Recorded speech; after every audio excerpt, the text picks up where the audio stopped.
مفتی طارق مسعود special.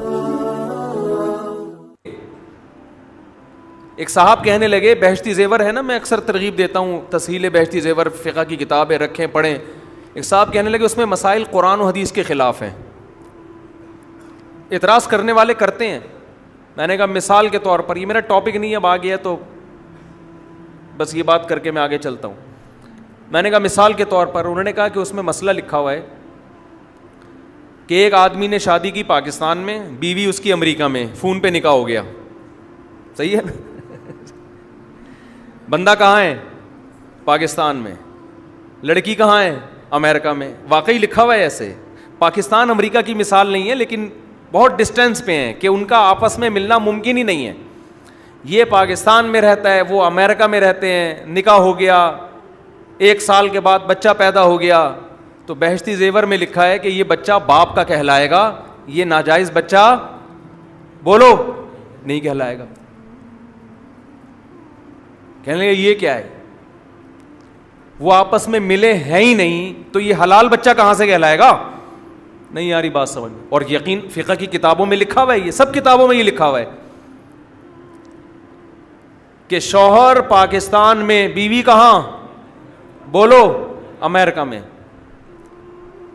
یہ چاروں فقہ کی کتابوں میں لکھا ہوا ہے، بہشتی زیور میں تو وہیں سے لیا ہے کہ یہ پاکستان میں اور وہ امریکہ میں۔ سال نکاح ہوا ہے ٹیلی فون پہ، کوئی ملاپ نہیں، کیسے ملیں گے بھائی؟ سال کے بعد بچہ مارکیٹ میں آ گیا، تو شریعت کیا کہتی ہے فقہ کے مطابق؟ یہ باپ کون ہے؟ اس بچے کا باپ ہے، اس کو ناجائز کہنے کی آپ کو اجازت، بولتے کیوں نہیں؟ ایک صاحب مجھ سے الجھ پڑے کہ یہ بہشتی زیور کا مسئلہ قرآن حدیث کے خلاف ہے۔ میں نے کہا کون سی حدیث کے خلاف ہے آپ یہ بتا دیں۔ کہنے لگے یہ ممکن ہی نہیں ہے عقلاً۔ میں نے کہا ابھی آپ کہہ رہے تھے یہ قرآن حدیث کے خلاف ہے، اب کہہ رہے ہیں کہ یہ کس کے خلاف ہے؟ عقل کے۔ ایک بات پہ ٹکو۔ باطل کی عادت یہ ہوتی ہے کبھی ایک دعوے پہ وہ ٹکتا نہیں ہے۔ جیسے ایک محترم نے دلیل دی نا، ہم نے کہا تھا کہ قبر کی مٹی عرش سے افضل ہے، تو لوگ کیا دلائل دیتے ہیں کہ عرش کی فضیلت کی دلائل بیان کرنا شروع کر دیتے ہیں، عرش بہت فضیلت والی۔ بھائی یہ فضیلت کے ہم منکر نہیں ہیں، افضلیت الگ چیز ہے، فضیلت الگ چیز ہے۔ حضرت موسیٰ کی فضیلت پر بہت سارے دلائل ہیں، لیکن حضرت موسیٰ کیا پیغمبر سے بھی افضل ہیں؟ محمد صلی اللہ علیہ وسلم سے؟ اس پر ایک بھی دلیل نہیں ہے۔ تو عرش کی فضیلت پر آپ سینکڑوں دلائل دے دو، اس سے فضیلت ثابت ہوگی، اس سے افضلیت ثابت نہیں ہوگی۔ افضلیت کے دلائل دو، ٹکتے ہی نہیں ہے نا کسی ایک بات۔ کہتے ہیں عرش اللہ کی ذات سے ٹچ ہوتا ہے، یہی ثابت کر دو کہ ٹچ ہوتا ہے، ٹھیک ہے؟ عرش اور اللہ کی ذات، اللہ عرش پر ہے، کما هو لائق بشانہ، کیسے ہے یہ ہم نہیں جانتے، یہ کیفیات مجہول ہیں۔ ہم کہتے ہیں اللہ 7ویں آسمان کے اوپر عرش ہے، عرش کے اوپر اللہ ہے، کیسے ہے ہم نہیں جانتے۔ قبر نبی کی ذات سے ایسے ٹچ ہو رہی ہے، مس ہو رہی ہے، اس کی کیفیت بیان کی جا سکتی ہے، عرش کی کیفیت بیان نہیں کی جا سکتی۔ پھر کہتے ہیں کہ تم پیغمبر کی ذات کو اللہ سے بھی زیادہ فضیلت دے رہے ہو، ہیں بھائی، کہ پیغمبر کی مٹی کو اللہ کے عرش سے افضل۔ او بھائی ہم پیغمبر کی ذات کو اللہ پہ فضیلت نہیں دے رہے، پیغمبر کے جسم سے جو مٹی ٹچ ہو رہی ہے وہ بھی اللہ کی مخلوق، اللہ کے ساتھ جو عرش ہے جس کی نسبت اللہ کی طرف ہے وہ بھی اللہ کی مخلوق۔ اللہ کی ایک مخلوق کو اللہ کی دوسری مخلوق پر ترجیح دے رہے ہیں۔ میں کہتا ہوں آپ کا چشمہ آپ کی ٹوپی سے افضل ہے، کیا مطلب؟ میں نے آپ کی توہین کر دی ہے بھائی، چشمہ بھی آپ کا، ٹوپی بھی کس کی؟ تو قبر کی مٹی بھی اللہ کی مخلوق، عرش بھی کس کی مخلوق ہے؟ اللہ کی۔ تو ان یہ جتنے باطل لوگ ہوتے ہیں نا، یہ کبھی کسی ایک بات پہ ٹکتے، بولو ٹکتے نہیں ہیں، کبھی پینترے بدلتے ہیں، گھومتے ہیں۔ کیا بات کر رہا تھا یار میں؟ وہ بات کیا چلے، ہاں وہ مثال دے رہے تھے کہ پاکستان میں ہے اور بیوی کہاں ہے؟ امریکہ میں۔ یہ مسئلہ بھی خوب سن لیں، مسئلہ بھی ایسا ہی ہے۔ بچہ پیدا ہو گیا 6 مہینے کے بعد، کیونکہ حمل کی کم سے کم مدت 6 مہینے ہوتی ہے، 7 مہینے میں بھی آ سکتا ہے، 8 مہینے میں بھی آ سکتا ہے، آنا نہیں چاہیے، ٹائم پہ آئے تو زیادہ اچھا ہے، لیکن آ سکتا ہے۔ تو وہ بچہ فقہ کی تمام اسلامک لا کی تمام کتابیں جو 1300 سال پہلے مرتب ہوئی ہیں قرآن حدیث کی روشنی میں، وہ چاروں فقہ کیا کہتے ہیں کہ بچہ کیا کہلائے گا؟ حلال. اس کو آپ زانی بولو نہیں کہہ سکتے، کیونکہ ان لوگوں نے فقہ پڑھا ہی نہیں ہے نا. ان کو دلائل کا کیا پتہ، ان کو بس نمبر یاد ہوتے ہیں، بس وہ بھی یاد نہیں ہوتے، دیکھے ہوئے ہوتے ہیں، اور ان میں بھی عربی نہیں آتی، اردو ترجمے آتے ہیں، پھر مجتہد بنے ہوتے ہیں. تو میں نے ان سے کہا، میں نے کہا کون سی آیت کے خلاف ہے یہ مسئلہ؟ کہہ رہے ہیں یہ ممکن ہی نہیں ہے. میں نے کہا ممکن نہ ہونا عقل کے خلاف ہوتا ہے، قرآن حدیث کے خلاف نہیں ہوتا. قرآن کی کون سی آیت؟ میں نے کہا ہم کہتے ہیں آپ بتاؤ یہ مسئلہ کہاں سے نکالا؟ یہ مسئلہ حدیث سے نکالا ہے. الولد للفراش، بخاری مسلم کی حدیث ہے، بچہ اس کا ہے جس کے بستر پہ پیدا ہوگا. یہ بستر کنایہ ہے بیوی سے. نبی صلی اللہ علیہ وسلم نے فرمایا بچہ اس کا ہے جس کے بستر پہ پیدا ہو. وللعاہر الحجر، حجر بھی ہے ہجر بھی، ہجر زیادہ بہتر ہے. اور جو زانی ہے وہ محروم ہوگا، اس کو بچے کی نسبت اس کی طرف نہیں ہوگی. جس کے بستر پہ پیدا ہوا اس کا ہے. یہاں بستر یہ کنایا ہے کہ جس کے بیوی کے ہاں پیدا ہو، اس لیے کہ بیوی آپ کی ہو، بستر کسی اور کا ہو تو بھی بچہ آپ کا کہلاتا ہے نا. نہیں آئی بات سمجھ میں؟ ارے ہسپتال کا بستر آپ کا بستر ہوتا ہے جہاں بچے پیدا ہو رہے ہیں. ہسپتال میں جو بچے پیدا ہوتے ہیں وہ آپ کا بستر تھوڑی ہوتا ہے، وہ تو آپ نے ہسپتال والوں سے رینٹ پہ لیا ہوا ہے. لیکن بچے پھر بھی آپ کے کہلائیں گے کہ نہیں کہلائیں گے؟ وجہ اس کی ہے کہ جس کے جو جنم دے رہی ہے وہ بیوی آپ کی ہے.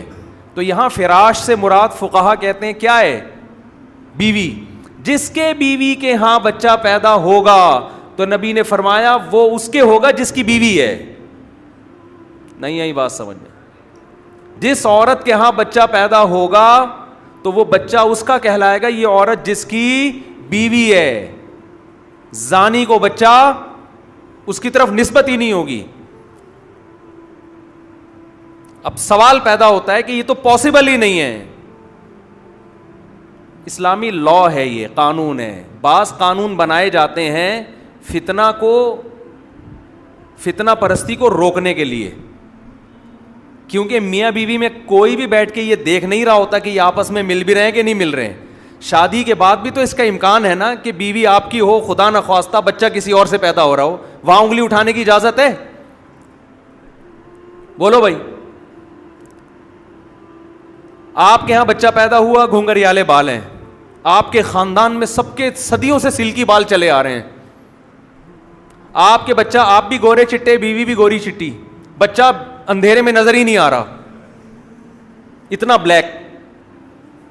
کیا آپ یہ کہہ سکتے ہو میرا نہیں ہے؟ بولتے کیوں نہیں؟ اسلام نے ان تمام چیزوں کا دروازہ بولو بند. میاں بیوی ہیں تو بچہ کس کا ہے؟ میاں بیوی کا ہے، بس دیٹس آل. یہ لا ہے، چاہے عقل میں آئے نہ آئے، تاکہ یہ جو نسب پہ انگلیاں اٹھانے کا دروازہ ہمیشہ کے لیے بند ہو جائے. ہاں اس کی اجازت شوہر کو ہے کہ وہ نفی کرے کہ میرا نہیں ہے. شوہر کہہ سکتا ہے. میں سمجھا پا رہا ہوں اپنی بات؟ شوہر کو یہ حق ہے کہ وہ یہ کہے کہ بھائی میرے سلکی بال خاندان میں، پاکستان میں بیگم، امریکہ میں تو ملا ہی نہیں ہوں، یہ مارکیٹ میں کہاں سے گیا؟ شوہر کو اجازت ہے کہ وہ کیا کرے؟ نفی کرے. لیکن اسلام کہتا ہے جب آپ اس بچے کی نفی کر رہے ہو کہ میرا نہیں ہے، اٹ مینز آپ بیوی کو اس پر زنا کی تہمت لگا رہے ہو. سمجھ میں آ رہی بات؟ آپ کیا کر رہے ہو؟ تو یہ تہمت بھی اسلام اتنی جلدی اتنے آرام سے ایکسیپٹ نہیں کرتا. اسلام کہتا ہے یا تو 4 گواہ پیش کرو. آپ ایسا ہی نہیں آپ کسی پہ کہہ سکتے اس نے زنا کیا ہے. آپ جب یہ کہہ رہے ہو میرا بچہ نہیں ہے، اٹ مینس کہ آپ کیا کہہ رہے ہو؟ یہ زانیہ ہے. زنا کے لیے 4 گواہ پیش کرو. وہ نہیں کرتے، لعان کرو عدالت میں جا کے. عدالت میں آپ 5 مضبوط قسمیں اٹھاؤ کہ مجھ پر اللہ کی لعنت اگر میں جھوٹ بول رہا ہوں اور اس نے زنا کیا ہے. سمجھ میں آ رہی ہے بات؟ پھر عورت بھی 5 قسمیں اٹھائے کہ کہ میرا شوہر جھوٹ بول رہا ہے, یہ اسی کا بچہ ہے, ہمارے درمیان ملاپ ہوا ہے, یہ جھوٹ بول رہا ہے. اس کے بغیر آپ بچے کی نفی نہیں کر سکتے. عورت اگر اقرار کر لے کہ ہاں میرا نہیں ہے, لیکن شو نہ کرنا چاہ رہے ہوں, وہ عقلی لحاظ سے ملنا ناممکن بھی ہو, پھر بھی فقہا کہتے ہیں یہ تعویل کی جائے گی, ہو سکتا ہے کرامت کے طور پہ مل گئے ہوں. جیسے سلیمان علیہ السلام کے دور میں وہ بزرگ سیکنڈوں کے اندر تخت اٹھا کے لے آئے تھے نا, تو عین ممکن ہے کوئی جن سیکنڈوں کے اندر اس کو وہاں لے گیا ہو. اگرچہ لوگ یہ باتیں سن کے ہنستے ہیں, لیکن اگر قرآن و سنت کو فالو کرنا ہے تو قرآن و سنت آپ کو ایسے موقع پہ تعویلات کرنے کا حکم دیتا ہے. اسلام کہتا ہے یہ رائٹ صرف ہسبینڈ کا ہے کہ وہ کہے کہ میرا نہیں ہے, اور اسلام کہتا ہے ایسے آرام سے ہم مانیں گے نہیں کہ تمہارا نہیں ہے, تمہارے باپ کو بھی ماننا پڑے گا. نفی کی اس کا مطلب تم اس کو بیوی کو زانیہ کہہ رہے ہو, زانی کا الزام لگانے کے لیے کورٹ میں جانا پڑے گا, عدالت میں 4 گواہ پیش کرنے پڑیں گے, نہیں پیش کر سکتے 4 قسمیں اور 5ویں قسم اٹھانی پڑے گی, اس کے بعد بچے کی تم سے نفی ہوگی. بیوی اگر اقرار کر لیتی ہے تو بچہ اس کے حوالے کیا جائے گا, اور بیوی بھی اگر کہتی ہے میں نے زنا کیا تو اس کو رجم کر کے پتھروں سے مار کے ہلاک کیا جائے گا. اس پروسیس کے بغیر یہ کہنا کہ یہ میرا بچہ نہیں ہے, یہ اسلام میں ممکن نہیں ہے. سمجھتے ہو کہ نہیں سمجھتے؟ اس سے اسلام نے یہ تردد کے اور شک کے تمام دروازے بند کر دیے. صحابہ کے دور میں ایسا ہوا, بچہ پیدا ہوا, اب صحابی کو شک ہو رہا ہے اس کے بال گھونگھریالے ہیں, میرے تو کوئی, بھئی قدرتی طور پہ ہو سکتا ہے. ایک صحابی آئے نبی سے عرض کیا یا رسول اللہ میرے بچہ کے بال جو ہے نا کرو ہیں, کوئی اس طرح کی روایت, پورے الفاظ مجھے یاد نہیں, تو میں تو ایسا نہیں ہوں, نہ میرے والد ایسے. آپ نے فرمایا تم دیکھتے نہیں اونٹوں میں ابلک اونٹ بھی پیدا ہو جاتے ہیں چتکبرے, حالانکہ نہ اس کے باپ میں ہوتا ہے نہ ماں میں. تو وہ کہتے ہیں یا رسول اللہ ہو سکتا ہے کوئی پہلے 8-10 پشتوں پیچھے کوئی اونٹ ہو, اس کا کلر آ گیا ہو. فرمایا یہاں بھی یہ ممکن ہے. سمجھتے ہیں؟ لعلہ عرق نزعہا, کوئی رگ کھچ گئی ہو پچھلی نسل میں, یہ ممکن ہے. آپ کے صدیوں جدی پشتی باپ دادا میں کسی کا افریقہ سے تعلق ہو, اسپرنگ والے بال ہو ان کے, کوئی نسل کھچ کے آ گئی ہو, تو اسلام نے یہ دروازہ کیا کر دیا؟ بولو بند. لیکن جس نے پراپر طریقے سے اسلامک لا پڑھا نہیں ہوتا وہ کیڑا ہی نکالتا رہے گا بیٹھ کے, یہ حدیث کے خلاف, یہ قرآن کے خلاف, یہ حدیث کے خلاف. تو بہشتی زیور مسائل کی کتاب ہے, پڑھا کریں, گھر میں رکھیں, خاص طور پہ خواتین کے حیض و نفاس کے مسائل, اس میں بہت ڈیٹیل سے ہیں. آج کل لڑکیوں کو طہارت کے احکام نہیں آتے, آدمیوں کو نہیں آتے.